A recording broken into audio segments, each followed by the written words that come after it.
for using IELTS listening test. There is a good news for you guys. Now you can practice unlimited speaking tests on our application BabyCode. I know some people will say कि मैं तो अपने friends के साथ practice कर लेता हूँ, मैं अपने इंस्टीट्यूट में रोज टेस्ट देता हूँ या मैं मिरर के सामने प्रैक्टिस करता हूँ, लेकिन रोज 1 या 2 टेस्ट देना is not enough to clear IELTS और आपके फ्रेंड्स और मिरर आपको वैल्यूएबल फीडबैक कभी नहीं दे सकते। लेकिन अगर आप BabyCode एप्लीकेशन यूज करते हो तो आप कहीं भी और कभी भी अनलिमिटेड टेस्ट दे सकते हो। BabyCode पे प्रैक्टिस करना is like having a personal teacher. App will take exam like a real examiner. After test, you can check your grammar, fluency or pronunciation mistakes. Even you can check your band score. This app will provide you free test every day. So do not forget to try, link in the description. But if you need more test access, it will just cost you $3.99. Wait, if you use my promo code IELTS50, that will give you even more 50 rupees discount. Now it's like a one-time meal money, but this will help you to crack your IELTS exam. First, you have some time to look at questions 1 to 5.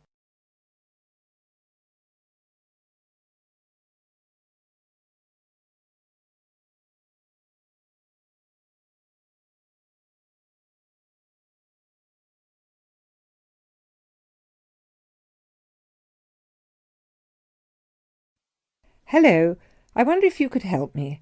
I am interested in enrolling in your MBA programme. Could you give me some information, please? Yes, of course. I'll take a few details first of all, and I'll give you a copy of our prospectus. Oh, that's okay. I already have one here. I've been researching the MBA courses in the local area, so I already have lots of course information. That's great. OK, so first of all, can you tell me your name, please? Yes, of course. It's Anne Horbury. Horbury, is that Hawberry? Yes, that's right. OK, and what's your date of birth, Ms. Horbury?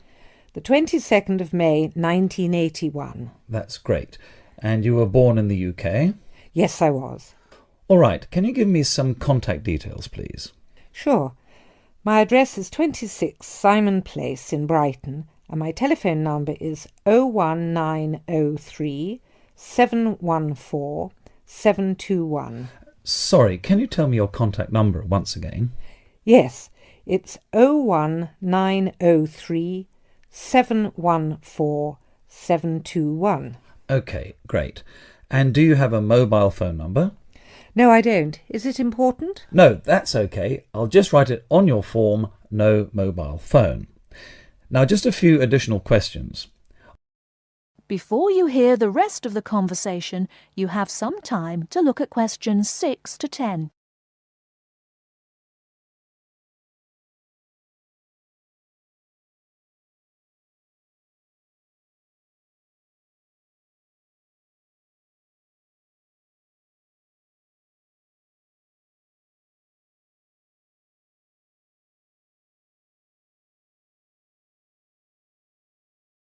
Now listen and answer questions 6 to 10. Are you working or studying anywhere else at the moment? Yes, I'm working for Lloyd Enterprise in the city as a secretary, and I'm also attending a computer course part-time in the evenings. Great. So can you give me some details about your educational background? We need to make sure that your qualifications match the entry requirements. Yes. I completed a business degree a year ago. I've been working since my graduation, but the job market is very competitive these days, so I'd like to do some postgraduate study now. OK, that sounds fine. Your degree is relevant, and it's good that you have some work experience too. I do need to warn you, though, that our MBA programme is extremely popular and gets full quickly. So would you be interested in applying for any alternative courses if your application is not successful this time? Well, my first choice would, of course, be the MBA, but yes, I've had a good look through your prospectus, and I would also be interested in the international marketing course. That's great. It's always a good idea to keep your options open just in case. Finally, can you tell me where you learned about our courses here? Actually, my cousin studied the MBA course 2 years ago, and she recommended it to me. OK, well, thank you for coming in today. I will pass your details on to our admissions department. They should contact you this week with a formal application form, and they usually invite MBA candidates to come in for an interview. OK, well, thanks for your time. No problem. Good luck with your application. That is the end of part 1. You now have half a minute to check your answers.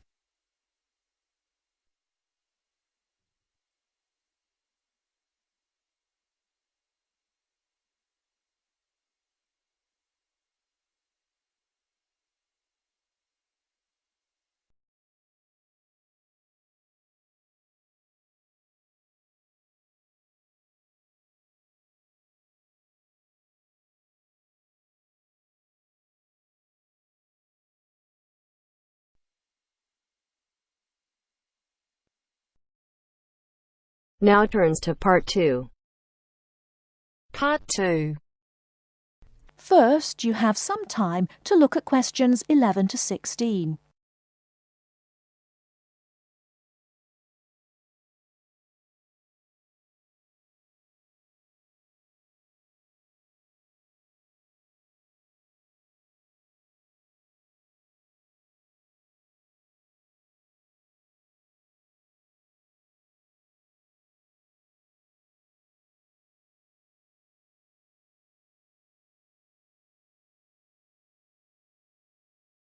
Now, listen carefully and answer questions 11 to 16.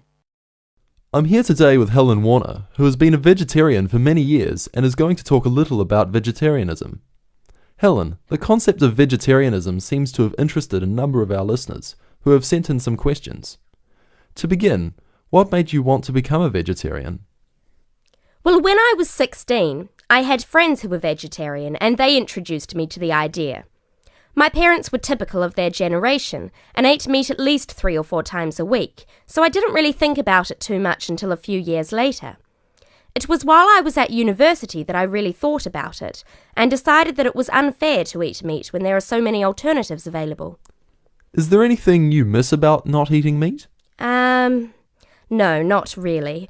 As I said, there are so many substitutes available these days, perhaps the most important of which comes from the soya bean. Soya is so versatile and is the staple substitute for most vegetarians. So what about the nutritional value of vegetarian food? Isn't it true that there are some vitamins that you can't get from soya or vegetables alone? Surely people need these vitamins. Yes, that's correct. But actually there is only one vital vitamin that is only present in meat. That's vitamin B12. Most vegetarians are aware of the implication of this and actually take B12 supplement in the form of tablets. Of course, the way you cook vegetables is also very important in preserving vitamins. Many countries, particularly the UK, have a reputation for overcooking vegetables.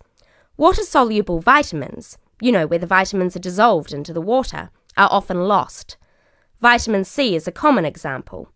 However, the loss of vitamins can be avoided by microwaving or steaming vegetables, which is what I do whenever I cook. Some people don't want to change their cooking habits too much, so if you do boil them, simply cut down on the cooking time. So a vegetarian diet is fairly healthy then? Oh yes. A lot of people believe that vegetarianism is unhealthy, but that's actually not the case. Vegetarians are actually considerably healthier than many meat eaters. Consider for a minute the health aspects of the incredible amount of meat this country and others like it consume. The statistics for beef eating, for example, are quite frightening. The world figure for beef consumption is slightly less than 11 kilograms per person each year. Yet in Europe, the average consumption is nearly double that at 21 kilos per person. And in the USA, it is even worse, with the average person eating 44 kilograms of beef every year.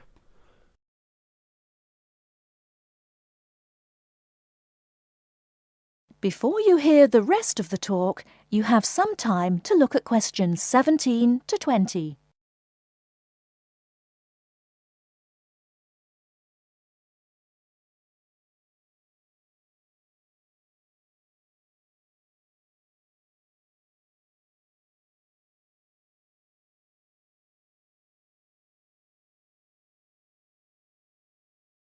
Now listen and answer questions 17 to 20. So are you suggesting that people stop eating meat altogether and everyone adopts a vegetarian lifestyle? No, not at all. Even in the healthiest diets, there is still a place for meat, but it should be eaten in moderation. Many nutritionists think of foods in terms of a pyramid, with the foods we can eat relatively freely at the bottom and the foods we should carefully restrict at the top. The majority of our diet should be composed of cereals, which would go on the bottom row of the pyramid. In this category could also be included such things as rice and pasta. Next, a good diet is followed by a roughly equal amount of vegetables and fruit. I have at least 2 servings a day of fruit and vegetables whenever possible. In decreasing quantities, you can then eat dairy foods, eggs, cheese, etc. Almost at the top of the food pyramid comes fish, carefully prepared of course, not dripping in oil or batter, and white meat. Chicken, for example, is a comparatively healthy meat, but again, a lot of this comes down to preparation methods. Right at the top of the pyramid come the ingredients of far too many Western meals, red meat and potatoes. It is particularly in that area that I would suggest moderation. Well, thank you very much, Helen. I'm sure that a lot of listeners are interested in your views. How could they find out more about the health benefits of vegetarian options? Well, there are lots of websites and books on healthy eating and vegetarianism, but it is always important to remember to consult your doctor before making any radical changes to your diet or lifestyle.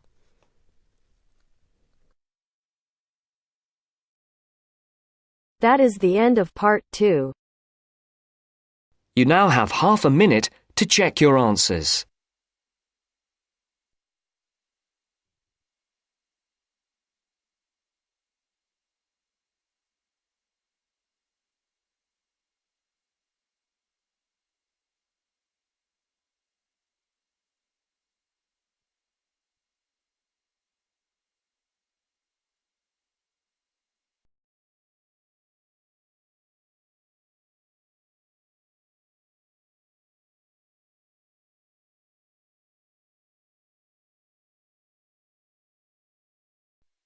Now turns to part 3.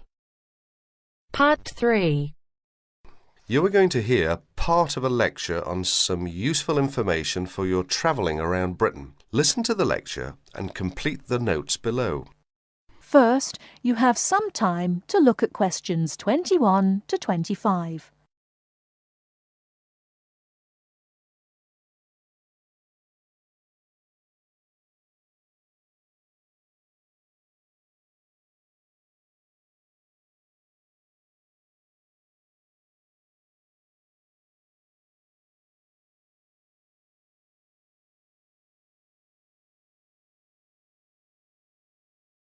Now listen carefully and answer questions 21 to 25. Good afternoon and welcome to the session on Britain. This afternoon I would like to provide some useful information for you about travelling around Britain. Britain has over 700 tourist information centres. You will find them at major ports, airports, stations, historic landmarks and towns, and holiday centres. So just look out for this sign that says Tourist Information. The staff will be able to answer your holiday queries, as well as provide essential maps, guides and brochures. Tourist information centres at major ports and airports in London and addresses of British Tourist Authority European offices are all listed on the Tourist Information Centres. Now, let's talk about the telephone in Britain. You know, Britain is well supplied with public telephones. Street kiosks take lop coins. In city centres, mainline railway stations, airports and central London underground stations, payphones and card phones are in operation. For the latter, small plastic phone cards are used, and these come in 10, 20, 40, 100 and 200 units and can be bought at post offices, news kiosks, station bars and shops where the green and white card phone sign is displayed. Before you hear the rest of the talk, you have some time to look at questions 26 to 30.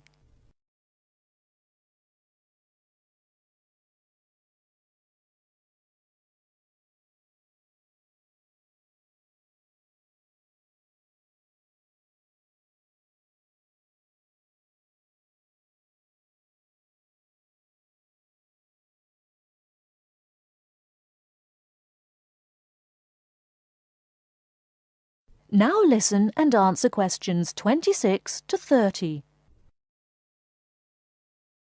When using the different public telephone systems, make sure you read the dialing instructions carefully. Now let's see the banks in Britain. There are 24-hour banks at London's two main airports. One is Heathrow and the other is Gatwick. Otherwise, banks are normally open from 9:30 to 3:30, Monday to Friday. Barclays Bank and National Westminster Bank offer a Saturday morning service at some of their branches. National Gyrobanks has 42 bureaux de change located in post offices throughout the country in main tourist areas. Opening hours are 9 to 5:30 weekdays, 9 to 12:30 Saturday mornings. One exception to this is the Trafalgar Square office, whose opening hours are 8 to 8 weekdays and Saturdays, and 10 to 5 on Sundays. The Bureau de Change services are available to overseas visitors. Visitors can change their money there. You can also change money at Bureau de Change, large hotels, department stores and travel agents. Be sure to check in advance the rate of exchange and the commission charged, as these vary considerably. Wherever possible, you are advised to use the bank or Bureau de Change, which conforms to the BTA Code of Conduct. In most cases, this is indicated by display of the code. That is the end of part 3. You now have half a minute to check your answers.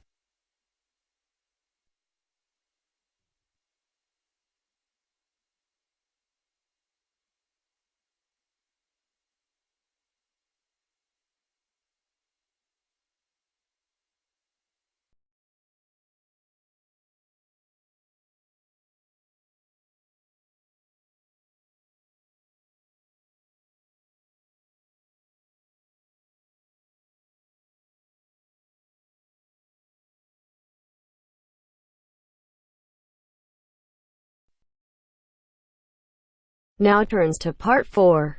Part 4. 9. Listen to the second part of our lecture. As you listen, complete the notes below. First, you have some time to look at questions 31 to 40.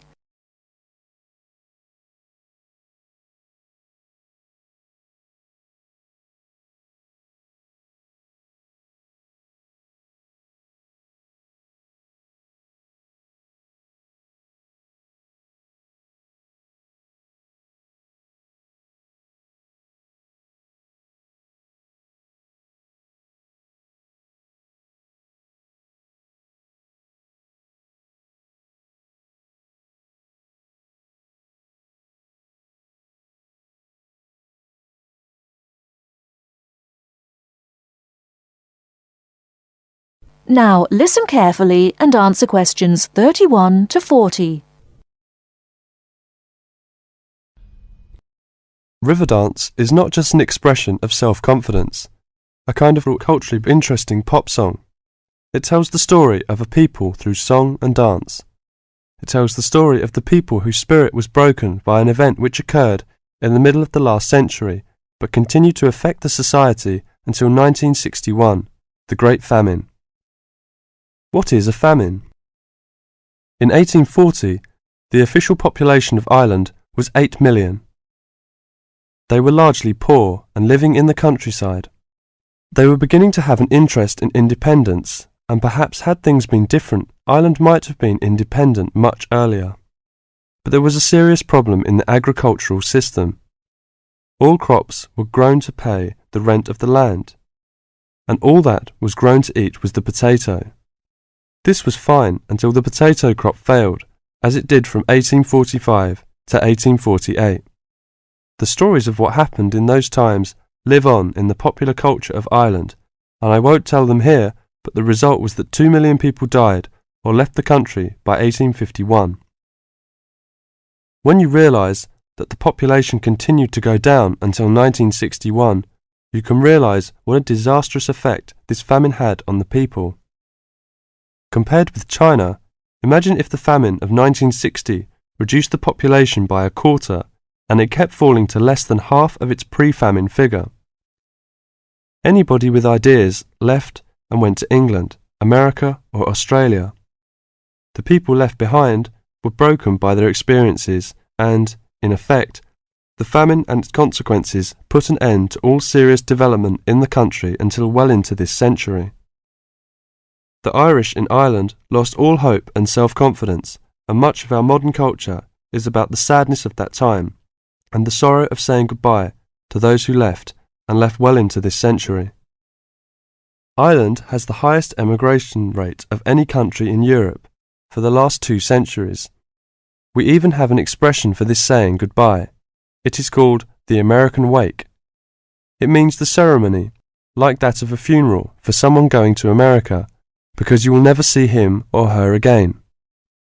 Do you know why there is Irish music on the film Titanic? It is because most of the people killed were Irish.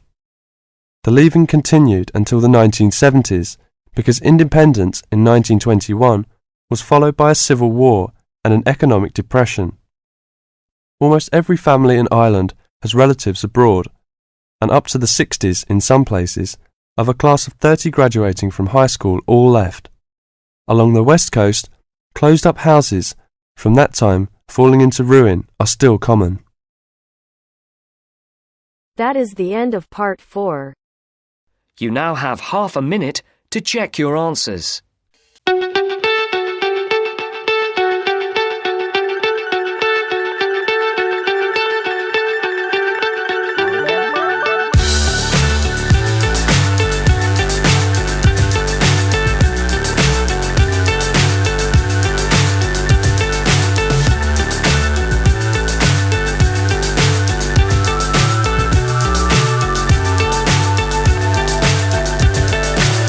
So high I'm hypnotized. What's up is down, what's left is right. Chasing stars and holding you. I can't see the end, but we'll see it through.